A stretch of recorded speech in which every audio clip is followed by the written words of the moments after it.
La cruz y su sombra. Capítulo 9. Cargo y obra del sumo sacerdote.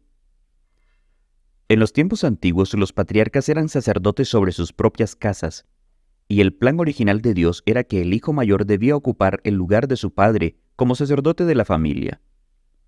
Pero el plan de Dios a menudo se veía estorbado por los pecados del hijo mayor.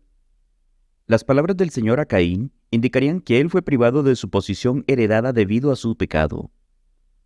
Si bien hicieres, ¿no serás enaltecido? Y si no hicieres bien, el pecado está a la puerta. Génesis capítulo 4, versículo 7. El pecado impidió que Caín tuviera la excelencia. Debido al pecado, Rubén, el primogénito de Jacob, perdió principal en dignidad, principal en poder, lo que era su herencia por derecho. Génesis capítulo 49, versículo 3 al 4, y Primera de Crónicas capítulo 5, versículos 1 al 2. Cuando era todavía un joven, José cultivó esos rasgos de carácter que le dio la excelencia por encima de sus hermanos. Es muy probable que la túnica de muchos colores que le fue dado por su padre, Génesis capítulo 37, versículos 3 al 4, fue interpretado por sus hermanos como indicio de su acercamiento al sacerdocio. Dios dio a su primogénito para la redención del mundo, y por esa razón, en el plan de Dios, el primogénito siempre heredaba privilegios especiales. A él se le daba una doble porción de los bienes del Padre. Deuteronomio capítulo 21, versículo 17. El sacerdocio y el primogénito en la descendencia de Isaac. El honor de ser el primogénito del Mesías. Si el primogénito probaba ser indigno, su herencia era entregada a otros, como en el caso de Rubén, donde Judá llegó a ser el primogénito de Cristo. José recibió la doble porción, y Leví recibió el sacerdocio. Primera de Crónicas, capítulo 5, versículos 1 al 2. Números, capítulo 3, versículos 6 al 9.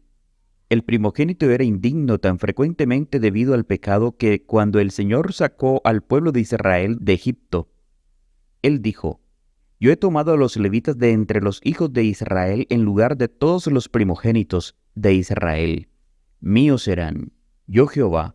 Números capítulo 3, versículo 12 al 13. Fue porque la tribu de Leví había permanecido fiel a Dios en tiempo de crisis que Dios los escogió para servir delante de Él. Deuteronomio capítulo 33, versículos 8 al 11. Y cuando se estableció el servicio del santuario, el sacerdocio les fue entregado a Aarón y sus hijos, y el resto de la tribu de Leví debía realizar los trabajos del santuario bajo la dirección de los sacerdotes. Éxodo capítulo 28, versículo 1.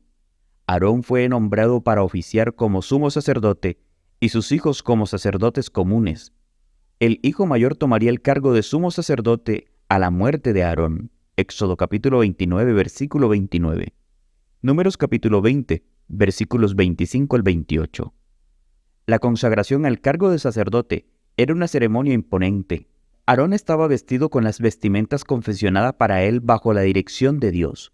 Varios sacrificios eran presentados y la sangre del carnero de consagración era untada sobre el lóbulo de la oreja derecha, el pulgar de la mano derecha y el dedo grande del pie derecho, tanto de Aarón como de sus hijos, simbolizando que sus oídos, manos y pies eran consagrados al servicio de Dios. Pan sin levadura denotando sinceridad y veracidad, 1 Corintios capítulo 5, versículo 8, y el hombro derecho del sacrificio de consagración eran todos colocados sobre las manos de Aarón y sobre las manos de sus hijos.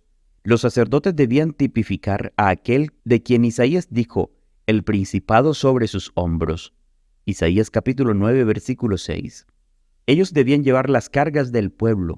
El aceite de ungimiento y la sangre eran rociados entonces sobre Aarón y sus hijos, tipificando la sangre de Cristo y el Espíritu Santo, que era lo único que los podía calificar para asumir el santo cargo.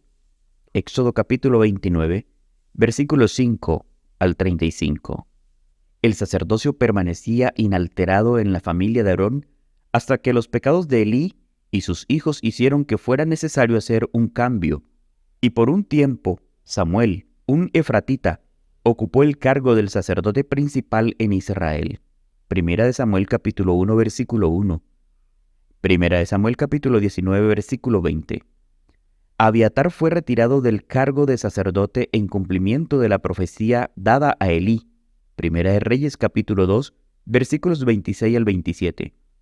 Pero muchos pensaron que Sadoc, quien ocupara el cargo del sumo sacerdote en la época de David y Salomón, era un nieto de Elí.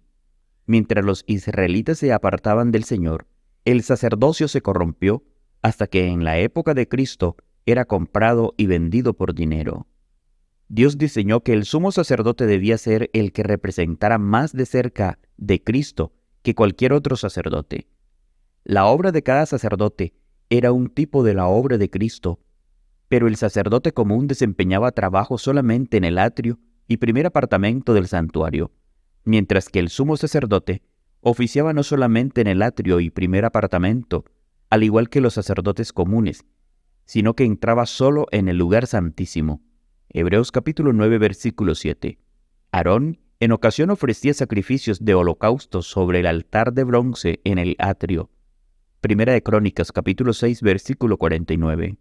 Era imposible que un solo hombre desempeñara toda la obra del santuario que tipificaba la obra de Cristo, y por esa razón había una compañía de sacerdotes comunes para ayudarle al sumo sacerdote.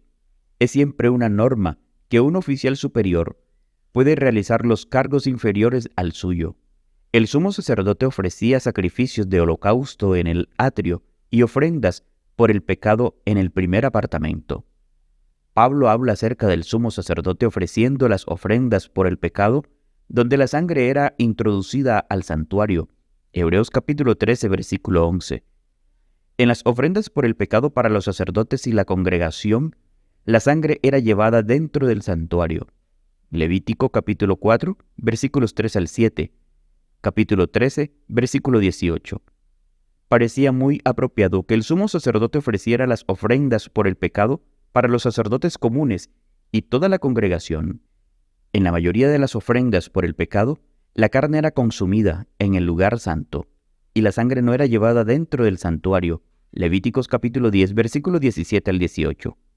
Mientras que el sumo sacerdote podía desempeñar cualquier trabajo en el primer apartamento que pudieran hacer los demás sacerdotes, había un servicio diario en el primer apartamento del santuario que ninguno, excepto el sumo sacerdote, podía realizar.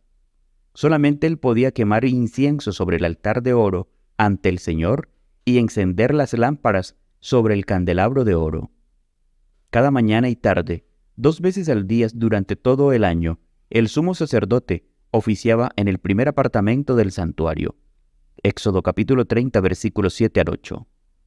El máximo servicio de todo el año se realizaba el 10 del mes séptimo, cuando el sumo sacerdote entraba al lugar santísimo para expiar los pecados del pueblo.